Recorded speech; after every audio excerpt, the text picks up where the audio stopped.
Welcome back to another tutorial video. This time we're at East Collection Point on Bright Sands. Real quick, take note of those little red lasers on the right hand side. If you see those, then you're at the puzzle that corresponds with the first half of this puzzle video. First thing you want to do is grab this power core out of its receptacle, which is going to deactivate those lasers we just saw, allowing you to pass through them without setting off the alarm. Now if you run through those lasers while they're active, you're going to set off an audible alarm that's going to allow other players to know what it is you're doing and where you're at. So yeah, do that first. You need the power core anyway, so that's the best place to start in my opinion. You're going to want to run this on down. What we're going to do is we're going to drop it next to this railing here. We're going to hop up on the railing. We're going to pick the power core back up, and then we're going to drop ourselves down onto this drill, saving us the time of having to run all the way around to the ramp. We're going to plug it into the first receptacle that we needed in to unlock the door upstairs, which will give us our second power core for this puzzle. This time we are going to have to run around to the ramp, get back upstairs.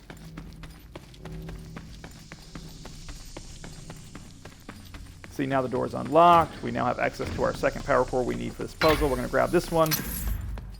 And we're going to take this one around to the door. Now, you could run this all the way to its final resting spot, its final receptacle, but we're just going to kick it through the door here, and we're going to go back and grab the other ones.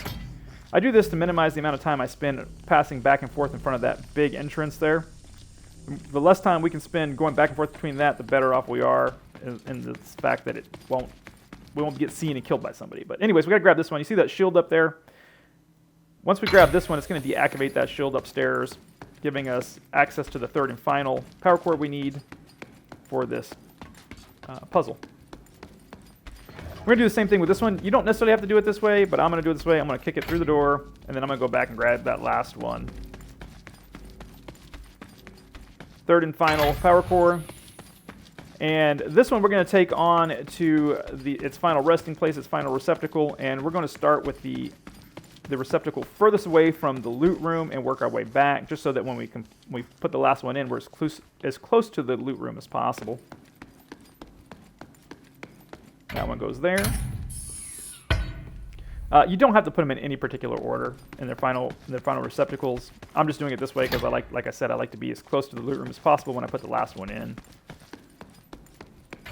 You could have started with the first one and worked your way back. It really doesn't matter at this point.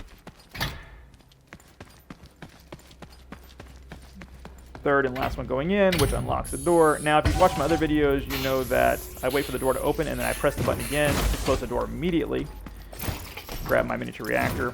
Now, by doing it the way I did it, you don't have to wait for the timer for the door. If you flip the switch on the inside, there's a timer for the door, and the last thing you want to do is have somebody come and shoot you in the back. But anyways, there's the loot you can get. I'll take that money. That's the loot you can get from this particular run. I generally come in with no backpack, just my knife, no guns, so I'm not going to grab the rest of the loot because I can't. And we're on to the next puzzle. All right, we're back at East Collection Point on Bright Sands for puzzle number 2, or the second half of this video. Now, the first thing you'll notice is there's no lasers there. That means one of two things. Either somebody's already ran the puzzle, or you're at the correct puzzle, or puzzle number 2, corresponding with this video. First thing we're going to want to do is run down here and open this door. And normally you would just pull this power core out and drop it on the ground, but I want to show you something real quick. See, there's these force fields. You can't walk through them until you pull that power core out.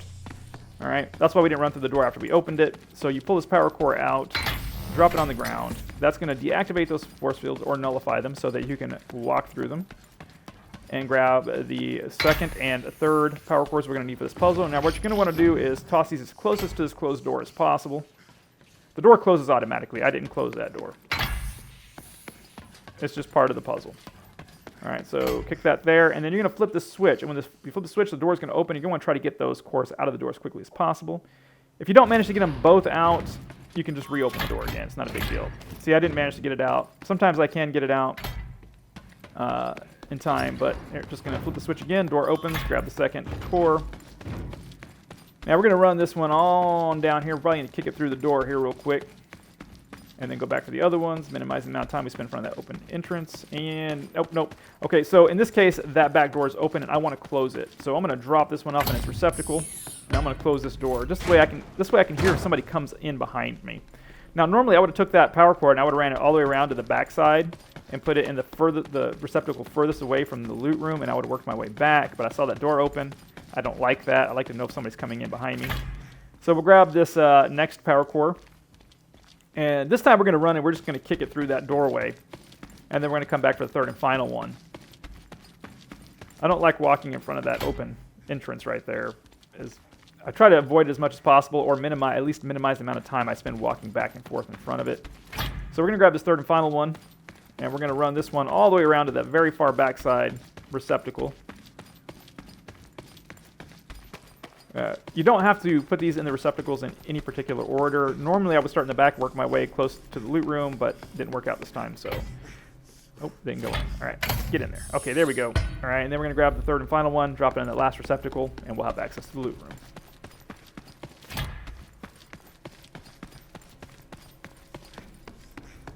All right, and that's all there is to it. That's how you complete this puzzle, or puzzle, I call it puzzle number 2. So press the button, wait for this door to open up all the way, and then press it again, which will make it close immediately instead of having to wait for the timer. Grab your miniature reactor. At least that's the way I do it. Oh, somebody's already run this recently. That's why these cans are open. There's still quite a bit of loot in there. I'm not going to grab it because I don't have a backpack. I generally don't bring backpacks when I run puzzles. I just come in with my knife to get the miniature reactors. I wish I could take that gas grenade. All right, and that's all there is to it. I'm going to thank you for watching. Be sure to like, follow, and subscribe. Get lots of views, barely any subscriptions. So anyways, catch you next time. Fundies out.